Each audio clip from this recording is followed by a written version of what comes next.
नाशिक पुणे महामार्गावर अपघात, चारचाकी वाहन आणि पाण्याच्या टँकरची धडक, दोघे जखमी। नाशिक पुणे महामार्गावरील नासर्डी पुलाजवळ सोमवार दुपारी भीषण अपघात घडला।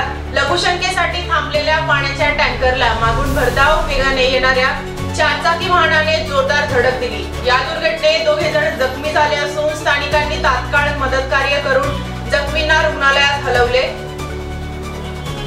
अपघात झालेल्या चारचाकी वाहनांचा क्रमांक MH15JX0023 असा आहे। या वाहनात प्रवास करणारे डॉक्टर नाशिक मधील सह्याद्री रुग्णालयातील सर्जन असल्याची प्राथमिक माहिती सूत्रांकडून मिळाली आहे। अपघात प्रसंगी धडकेची तीव्रता एवढी जबरदस्त होती की अपघातग्रस्त वाहनाचा पुढील भाग पूर्णपणे चकनाचूर झाला आहे। अपघातानंतर जखमींना तात्काळ जवळील सुविचार रुग्णालयामध्ये उपचारांसाठी हलविण्यात आले आहे। सध्या त्यांच्यावर उपचार सुरू आहेत।